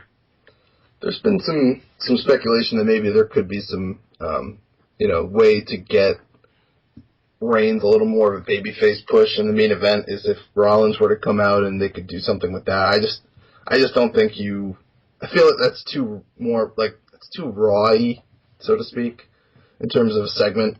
Like, I feel like in the main event at WrestleMania, you just want whoever to win. You have the pyro and the confetti, and that's it. Yeah. Shenanigans aside. But I'm interested to see what they do with him, and he definitely deserves it. And it's been kind of refreshing to have somebody hold on to that Money in the Bank for a while and to kind of consistently question what he does with it. Because for a while, it was just like, Ziggler had it for a while, and when he did cash it in, it was a big moment. But, like, Punk did it. It seemed like both times were, like, a month after WrestleMania, 2 months after WrestleMania. Once they moved it to the pay-per-view, it was like, Kane, I did it the night of the pay-per-view, and Cena did it the next month, and it's kind of fun to just have it floating out there for a while, kind of forgetting about it at times. Yeah, that's a good, that's in general a good practice around that step, is that you keep it in the deep background so it comes off as a big surprise when it happens. And I think the most success they've had with it is when they've done that with Edge and with Ziggler, I think, are the key examples. Neither held the title for very long, but just in terms of actual cash-ins and how hot they were, for sure those are two that stand out. So we come now to apparently what is the battle of WCW versus the WWE. Sting versus Triple H. The match, not many people have probably really thought of. When they think of dream matches, it's not one that comes to mind right away. But it almost reminds me of kind of a Frank Shamrock Nick Diaz thing, like when they put that together. Yeah. It was like oh, that's two guys I've never really thought of. All right, that's interesting. Mm-hmm. It kind of reminds me of that, and I think work rate aside, it's an interesting clash, and they've built it nicely ever since Survivor Series coming out and getting that huge moment where it cost the Authority that very high stakes Survivor Series elimination match, and kind of slowly but surely they've been building to this, and it seemed like that was the conclusion all along. But regardless, Steve Borden versus Paul Levesque at WrestleMania. It's something. It's pretty awesome. I have always thirsted to see Sting in the WWE context, and it feels like not too much of the edge has been taken off it, even though all these years have passed. I'm really looking forward to it. I don't know what else to say. I'm looking forward to seeing how he looks in the ring, how he feels in a WWE ring, what Triple H can do with him. If he's got, Sting was always underrated in my opinion in terms of his athletic gifts. Even for his age, especially now, considering how high he can still get on the splash. Always had a tremendous vertical leap. Always looked great coming off the top rope.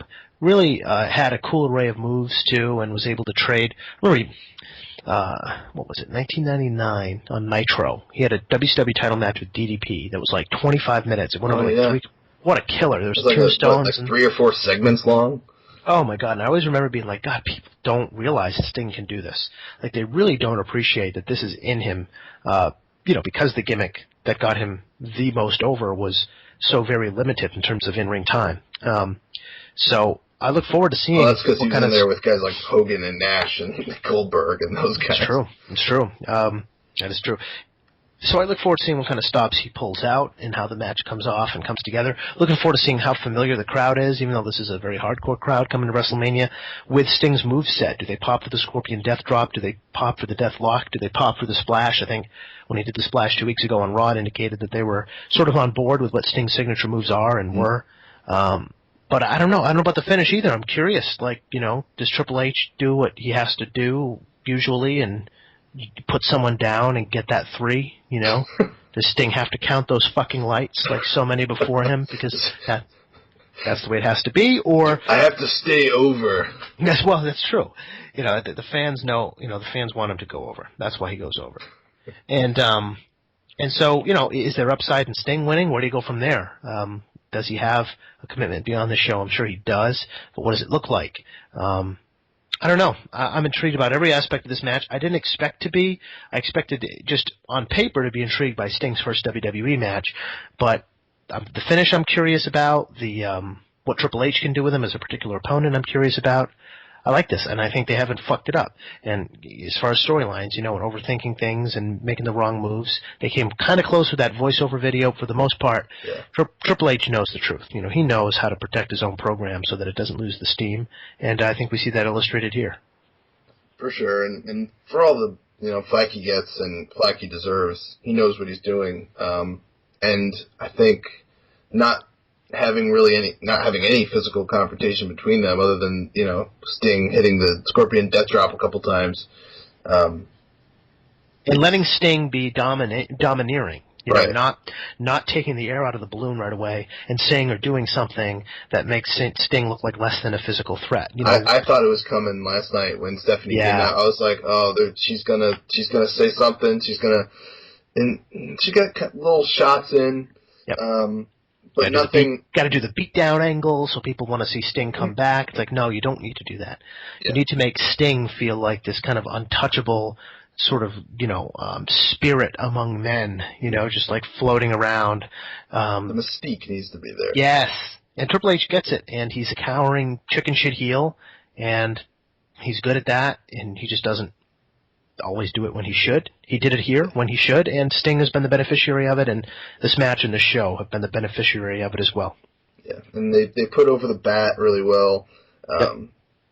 And I'm glad they haven't put any bells and whistles on this match, like make it, no DQ or no holds barred or anything. I'm sure there'll be a ref bump. Triple H will take the backdrop off the table. Yeah, but I'm just like, I don't want it to be like that first Taker, or I guess technically that second Taker match. Yeah, where it's just like all crutches, and not literally crutches figuratively. Yeah, where they just don't want to, really tell a story. It's just sell and spot, sell, weapon, spot, sell. there will be some of that, and probably quite a bit, just because of the physical limitations of both guys. But they're going to make a WrestleMania moment here somewhere. Yeah. Whether it's just the face-off, whether it's the entrance, whether it's the finish itself. Putting him in the Scorpion Deathlock for the first time, seeing that for the first time in the WWE. There will be some moment, maybe multiple moments, and I think that's what I'm most looking forward to. I'm trying to keep my expectations low in terms of in-ring work to hopefully have me be surprised and impressed. Yeah. And I still think Triple H has the capability of carrying guys, and I think, Sting will need to be carried to a certain degree, but it should be good. I hope it doesn't. I hope they don't overstay their welcome. I hope Triple H doesn't just try to make this like a 30-minute match. No shit. Just there'll be lots of selling if that's the case. Right. It should be interesting, and I'm glad they got Sting on board, and I'm actually thrilled that they didn't do the Sting Undertaker match, because it felt like that's the obvious thing. And yeah, I don't connect with that match like a lot of people do. Is this no-brainer? Why? Because they both wear black all the time and act like they're dead. Yeah, exactly. One comes from the rafters, and one comes from the depths. I guess people are much bigger fans of the supernatural stuff than I realized, because when I realized how people felt like that was such a no-brainer, and I was just like, no, Sting wasn't really a supernatural character, Yeah. He had that, of course, those years of darkness and everything, but it's like that's never been a dream match to me, and the only reason I can think of that it's a dream match to people is because they both wear long leather coats. I'd be on board with it if it was, when WCW first went down and Sting were to come over right away, just because, physically I think it would make a good match, but now it would just be strictly like you said, because they're both kind of demonic or whatever you want to call it. It would have nothing to do with what you could get in the ring. Yeah, well, of course not. It's just, usually there's intangibles about matches, and I get it. In this one, there seems to be an intangible that I just don't get. I've tried to think about it, and I just don't know where the intangible appeal, the intrinsic appeal in this matchup comes from, because there's always a degree of that. It's like you don't necessarily want to see two particular guys work with each other because there is a very clear and defined result and benefit you're going to get from it, like great work or great promo, It's just a general feeling that the aura of these two guys mesh well together. They complement each other. There's strengths and weaknesses in equal measure, and it just feels like it would be cool to see them perform with each other and kind of see what it look like and feel like. And I never felt that way about Sting Undertaker, but a lot of people apparently do. So it's one of those intangibles that I just don't share with everybody else. And usually I do. Usually I say, all right, that's a money match. But this one, it's like I feel like after the first promo, it's like, what are they going to do? Just talk about graves and crows and stuff? Yeah, it's amazing to me, because if they, let's say you take it back to the Survivor Series match, and let's say instead of Ziggler, it's Cena in that spot, and Sting were to come in and actually cost Cena the match, and they led it to a big Cena-Sting match, the internet would have destroyed that match. But me personally, I would much rather see Sting Cena than Sting Taker. Yeah. Or Sting, Shawn Michaels, those are guys who fit similar roles in their respective organizations. That's the thought to me. I never thought that Sting and Triple H occupied similar roles in their respective organizations. Though, maybe upon closer analysis they really actually did, but whatever. And they hit a nice balance between a match that feels big just with the name value and with the aura, but also, they think that they could get a good match. Triple H could get a good match out of Sting. Yep. So, applaud them for that, which is something I don't do that often. Sting is a huge favorite also. I don't know if I mentioned this. He's minus 700. So the biggest favorite on the card. So they seem to think that Vegas seems to think that that's a lock. And I kind of agree. I don't really see much benefit of Triple H going over here. So that is that. And we move on to the main event of the evening. The WWE World Heavyweight Championship is on the line, unless I guess they're still playing tug of war with it somewhere. on the road to California. Brock Lesnar taking on Roman Reigns. Roman Reigns is a slight favorite at minus 170. You can get Brock Lesnar at plus 130, which I think is pretty good value for all you degenerates out there. You know, the big question before today was, you know, would Brock resign, and how does that affect this match? Well, that question at least has been answered, but it still doesn't give us a great indication as where they'll go. I think I'm more convinced that he'll win now than I was before. I thought it was a mortal lock that Roman Reigns were to win if Brock was indeed heading back to the Octagon. Now I can see going both ways. You know, maybe they want to give Brock a break and give Roman a little run to see what they can get out of him, or I could easily see Brock retaining until next year's WrestleMania if he were to face, you know, Taker or Rock or whoever. It's fascinating to me just what they could do, the situation they're in with Roman Reigns. There's 100 talking points on this, so I'll try to hit the main ones here. You know, you've gone through 30 WrestleManias in 30 weeks. Has there ever been someone, I don't want to say as least over as Roman Reigns, because I think he's over, but has there been this sort of feel to a main event? When I think about the WWF title match, I felt this way about the Shawn Michaels Diesel match at WrestleMania 11. Okay. I felt this way about... No, that wouldn't be fair. I was going to say Sid and Hogan, but that felt a magnitude larger. It felt, that's interesting. I haven't thought really about that one, but it does have a lot of parallels. You have like the established champion versus the guy that kind of like got a recent push. Like how, you know, Sid got a pretty quick move up to the main event, and I don't know if the audience was totally bought in. And it was foretold, you know, as we mentioned in our 30-week series, everybody thought Flair Hogan at WrestleMania 8. But as soon as they brought in Sid, it was foretold and basically promised that he would go with Hogan at WrestleMania, and that would be the main event. No matter how good or bad Hogan versus Flair in the house shows in late 91 looked, that's the way it was going. And that's what the same thing with Roman Reigns. It was foretold. They decided that once we get to WrestleMania, Reigns goes for the belt against Lesnar. Mm-hmm. After Lesnar has destroyed the champion at SummerSlam, ended the streak at WrestleMania there, and therefore, in theory, is as strong as a heel is going to get in the modern era for Reigns to knock off the perch.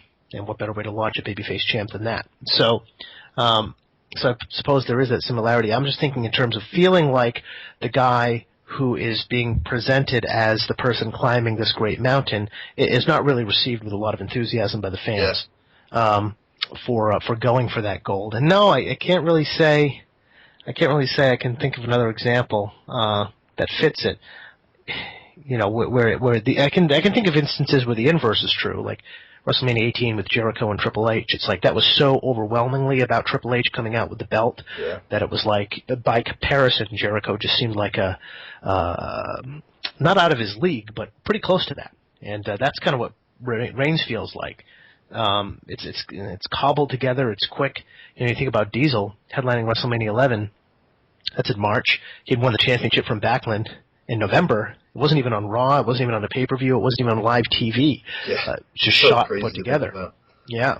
So, I see it as akin to that, perhaps akin to Bret and Yokozuna at WrestleMania 9, which was, of course, in 1993, and Bret had won the championship in September 92 at a television taping amidst the turmoil of the organization, losing Warrior and Davey Boy and Hogan disappearing, and amidst all the steroid tests and steroid-related firings and things, and Vince kind of pivoting to a cleaner look with the smaller guys, and Bret just being the closest thing to a top babyface that was left in that deck. So, those are the matches and the main events from years past that come to mind when I try to think of, you know, a similar feeling to Brock Roman.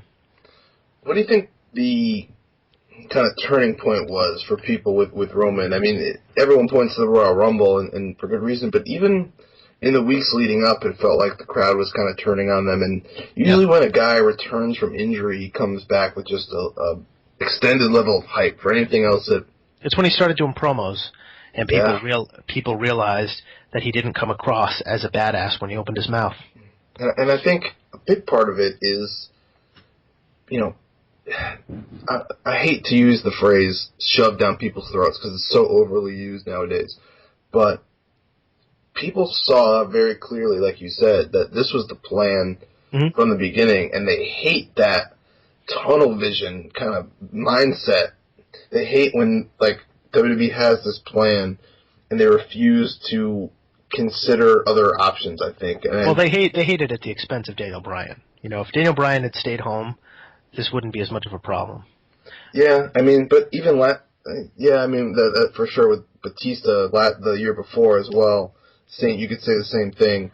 Yeah. But I don't know. I feel like there's got to be other examples of that where, I mean, I don't. Exactly. Well, I mean, John Cena's been the biggest draw in the industry for almost a decade now, and he's been booed 90% of that time, majority booed, and it doesn't matter. He still moves the units in greater numbers than anybody else. Now, that's not to say Roman Reigns is going to do that, but it isn't necessarily the failure it appears to be on the surface when a babyface champion is booed in 2015, because I think what they're banking on in going ahead with this guy is that beneath whatever the crowd says, there is something intrinsic in what they want to see in their main events that Reigns has that other guys don't. You know, Vince is gone with Brett, and the business softened considerably. You know, he went with Shawn, and the business improved a little bit under Shawn in '96, but when he's had smaller champions, his business has been weakest, and when he's had big-ass cartoonist champions, his business has been strongest. So, you know, it's I think the bias that they've culled from watching what happens to business when, you know, guys who aren't these mammoths aren't on top and don't have these certain qualities like, you know, movie star looks and size and height and hair and things like that. So,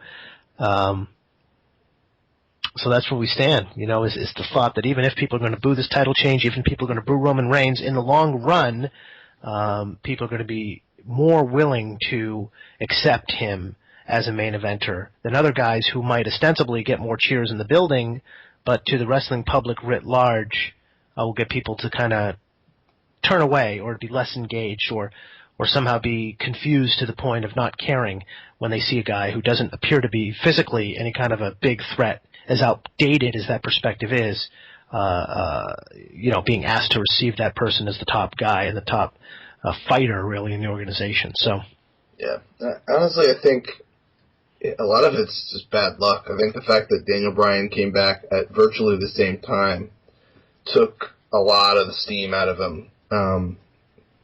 And he was, I think he was getting, you know, moving up the ladder pretty well before the injury. You know, he was. At Money in the Bank, I think he was definitely the favorite, the fan favorite. Yep. And people wanted to see him win, and he was kind of positioned as the top babyface in that match. That I guess Orton ended up winning. I don't remember, but he and then he had the pretty good match with Orton at SummerSlam, and then it was pretty much right after that he got hurt. To me, I just think the Royal Rumble lead up and the booking of the actual match just totally killed it. I think if they would have kept him off TV and just you know, maybe teased that he would be back at the Rumble, but let's say, I don't know, I'm trying to think, like, let's say Rusev is just dominating the Royal Rumble and he's eliminating everybody, and it looks like he's, you know, gonna win, and people are just booing the crap out of him, and then all of a sudden, you know, the clock ticks down at number, you know, 29 or 30, and Roman Reigns comes out and just beats the crap out of him, throws him out, and he's all of a sudden the fan favorite because he saved the Royal Rumble from being won by someone that everyone hates. I just feel like you know, it goes back to the kind of overthinking of the tunnel vision of it. Just the Kane Big Show thing, like those guys. Going back to those two house shows that I went to, those guys got a dead response both times that those guys came out. Like, nobody cared. Mm-hmm. Nobody wants to see these guys be in a relevant position.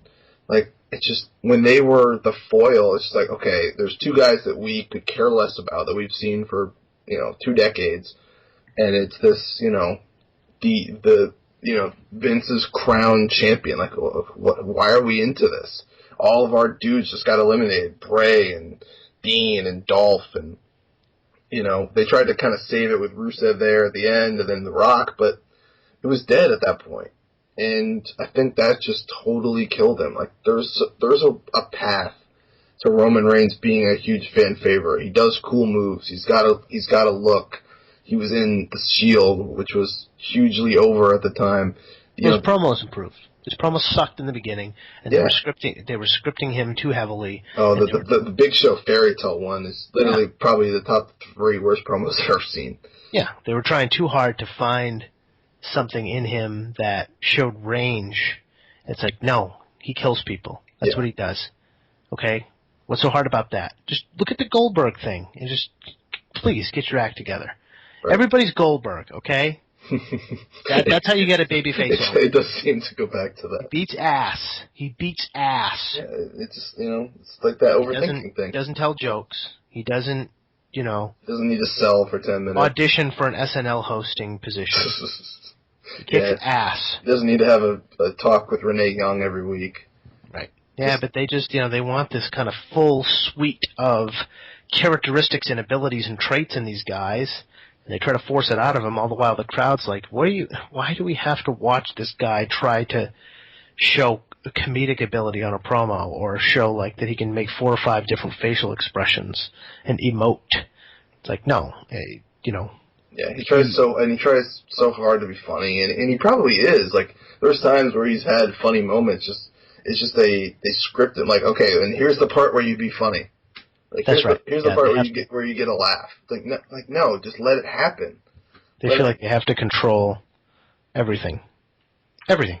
Yeah. So I remember. We'll see here. I think Brock, like I said in the very beginning of this, has a challenge in front of him to work the match everyone needs to see him work, while at the same time making Reigns feel like the bigger deal when he makes the comeback. Yeah, it's in terms of in ring, it's going to be. It's going to be kind of physicality versus physicality, and how do you? I think there's going to be some moments I think that make both guys look good, and I think that's going to be the tough thing is making sure that both guys look powerful, and making sure when they actually do clash that it's something, and somehow make Brock out to continuously, because he's been, whether it's the match with Cena, or the rematch with Cena, or the triple threat match, or whatever, he's pretty much, aside from some spots here or there, he's been the killer. He's been the badass. Nobody's locking up a Kimura on him and threatening to break his arm like the Triple H match. That's gone by the wayside, and for the much better. Yeah. And this is the match where you kind of have to make Roman Reigns seem like still get beat up, but at the same time still seem like a worthy challenger. Yep, and I agree. It's a tough balance, and it's 2 guys that aren't ring generals, so I don't know if they're going to have to really outline this ahead of time or what, but I think it's an uphill battle, and it's gonna, for a while, honestly, I thought Sting Triple H would close the show, just in case this match doesn't click, just as kind of a backup plan, because no matter what, I feel like, probably the face is going over, and it's no matter what, like I said, there's going to be some moments. There's chance of it being a real debacle, like a real Lesnar-Goldberg type of thing. Yeah, there is. Yeah, they're horrified of that. They don't want that. They hated the way that played out at WrestleMania 20, and the thought was that would be extra fervent if the feeling was, and it probably had something to do with why they made sure to get the deal with Brock, that there was buzz in the air that night, just as there was back in MSG in 2004, that this could be Brock's last night in, and the crowd just crapping on him for that. So we'll see. I really look forward to seeing how they lay it out. I hope it isn't lame. I hope it isn't dead. I hope there aren't, prolonged periods of silence. Yeah. But there's a chance there will be. Their obsession all week has to be, what's the finish look like, and how does it make Roman Reigns look like he dug into a place that he defeated Brock and slayed him in ways nobody else heretofore has been able to. Do you think there's any way that they go full on mid-match heel face turn and turn Roman Reigns full heel and try to make Brock into the crowd favorite and send the fans home with him holding the title at the end of the night. I like that idea. I think Paul hitting Brock in the balls or something would work, and Paul being Reigns' mouthpiece. I think it'd be brilliant. Yeah, and I think they've kind of little teases here or there. Especially Monday. Yeah, and I would be behind it. I would be behind a double turn. I mean, Brock is going to basically be received as a babyface now anyway that he re-signed, and he's so freaking cool and legit and real, which is what people want out of their wrestlers. And even his SportsCenter appearance, like, it was very... Yeah. It was much more relatable Brock than what he wasn't cantankerous and cranky and pretending to be annoyed to be doing the interview and stuff like that. That's true. So I'm curious. I could very well see that happen, and if I were, booking it, I might do that. And I think that's a way of, I don't know if you, align Roman with the Authority or, No, just Paul. Just Paul. Let Paul do the talking. Yeah. I mean, I think that's the best way of doing it, but if they were to do that, I think maybe you do something with, I don't know, a part of me before he announced that he was coming back and not going to the UFC, a part of me was going to see if they would play off that, because they have mentioned it on TV, with Paul mentioning him unifying the UFC and WWE titles, which is amazing. Just a great kind of almost, quasi-shoot moment. And if they were to continuously play that off and act like, no, we're, a worked shoot, so to speak, in a way that they'd be like, no, we're not letting this guy leave with our title tonight. I don't know, kick the ref and, try to make Roman their guy on TV as not, also behind the scenes. And do something with that and, screw over Reigns or screw over Brock and make Reigns win or appear that they're doing that and then eventually Brock wins and you send the fans home happy or something along those lines. That is off the wayside. And it was funny to me to see people debating if there was a Montreal screw job type of potential. Not at WrestleMania. That's and not with Brock Lesnar. It's like a battleground finish. It's like a show that no one cares about, and coming up with something that creates buzz around a show. That's not a finish you do at a show that everybody's already buzzing about. Can you imagine though if they tried to shoot on Brock Lesnar? He would literally kill everyone. Yeah, he would. He would get he'd get that double, and he'd be arm triangling everybody. They'd be turning purple. Maybe a Shane Carwin running. Mm-hmm. Yep. Once they gas. I don't know. I mean, it would be kind of funny if the notorious toughness of the Samoans to just be completely dispelled by just a Brock double and a neck crank. Roman will bite Brock's face like Peter Maivia biting Billy Robinson's face. There you go. Stitch back there. And Paul's fighting off referees and Brock's just suplexing dudes. Oh man, what a great end of WrestleMania that would be. Yep. Well, as I said before, a lot of talking points, a lot of interesting storylines going in, and any word on whether you and Mr. Sorrow will be doing some post-event wrap-up radio? Very proud to say it. We will be live at WrestleZone.com immediately preceding WrestleMania 31 for a special Lapsed Fan Live presentation and that trademark deep dive into the latest installment of the mains. Taking your calls. So if you follow us on Twitter at The Lapsed Fan, we'll put the 800 number up and, of course, the live listen link. And one-of-a-kind post-show. We did 30 weeks. We might as well do 31. And we'll do it hard and we'll do it deep. And we'll stay in until we finish. There you go.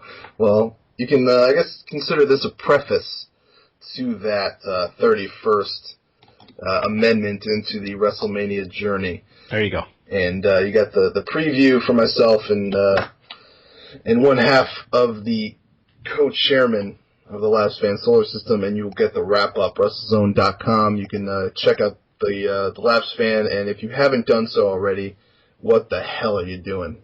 I agree. Get you know, out there. you don't have to. I mean, we do the podcast for us, but hey, you join us if you feel up to it. Join us. I just don't want to hear any bitching and complaining if it's not to your liking, because we're not doing it for you. We're doing it for us. Well, I'm telling the people, lube up. Yep. Because that's correct. Because it's coming. Yeah, it's coming, all right. And it's gonna be a fucking mess, is what it's gonna be. You can follow Jack on Twitter at SureDogRewind. You can follow myself at TKO Talk, DOTCOM on Twitter. I'll probably be live tweeting the mains, and as well as listening to that Laps Fan post show. Or I'll post all the links for this and probably retweet some of those. And at the Laps Fan also on Twitter. Get those followers up. Spread the word, because we want our Laps Fan merch. I want my New World Order shirt. I want my You Trash 316 shirt. I want my Pulled Pork Express shirt. Well, hell, son. It needs to happen. So a damn good idea on this. What is this? TKO Talk on a 20 by 20 foot ring and a goddamn 60 by 60 foot what? So I'm looking forward to it. Go on a goddamn buck. Yeah. Roman Reigns is going to be hunting a damn buck by the name of Brock Lesnar on Sunday, and you can bet your goddamn ass that Stone Cold Steve Austin's going to be sitting home with a damn beer and a damn buck and a damn piece of trash in his fucking hand. Drinking my double IPA with my chocolate lab. In this bitch. Up in this bitch. Oh, man. On that note, thank you all for listening, and we will see you again very soon here on TKOTalk.com. For Tim, that's Jack, and thank you guys for listening. Take care.